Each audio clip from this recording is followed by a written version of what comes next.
On passe maintenant à la situation des migrants, pour beaucoup dans les rues pendant cette crise sanitaire, notamment en Île-de-France.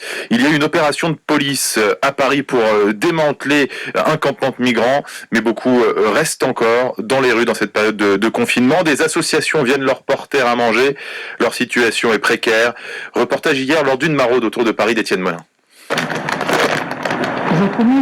Sous l'un des ponts au-dessus du canal Saint-Denis, à l'entrée d'Aubervilliers, entre deux cimenteries, on voit une vingtaine de tentes. C'est l'un des derniers points où l'on peut trouver encore des migrants. Tous c'est afghans ici. Il y a une Pakistanais, indienne.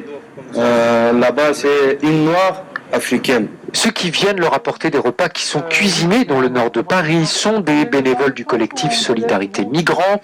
Ils ont monté ces tournées après le démantèlement du campement d'Aubervilliers mardi dernier, qui a conduit à l'installation de plus de 700 personnes dans des gymnases et des hôtels, sans régler pour autant toutes les situations, dit Philippe de Solidarité Migrants. Nous, notre collectif et puis d'autres associations et des collectifs d'associations alertent les pouvoirs publics sur le fait qu'il y a beaucoup de gens qui sont confinés dehors, c'est-à-dire qu'ils n'ont pas de solution. Parce qu'on a fait une maraude mardi dernier et on avait 50 repas et on a tout distribué. Donc là, on a 80 repas qu'on va les distribuer sous les ponts le long du canal Saint-Denis en remontant d'Aubervilliers vers le centre de Saint-Denis.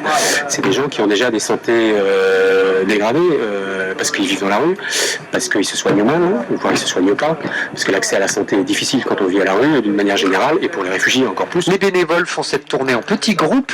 Ils avancent sur des vélos, ils ont des masques de chantier sur le nez et la bouche. Leur statut n'est pas clair en cette période de confinement, mais Esther se sent dans son bon droit. Sur l'autorisation, c'est écrit qu'on peut porter assistance à des personnes qui en ont besoin, donc c'est ce qu'on fait. Là, on est en quelque sorte protégé par l'attestation parce qu'a priori, on n'aura pas d'amende. Les migrants rencontrés disent qu'ils n'ont pas vu de personnes malades récemment. Après le démantèlement du camp d'Aubervilliers, 25 personnes à risque ont été isolées d'après MSF. En une semaine, Solidarité Migrants estime avoir distribué sous les ponts autour de 300 repas.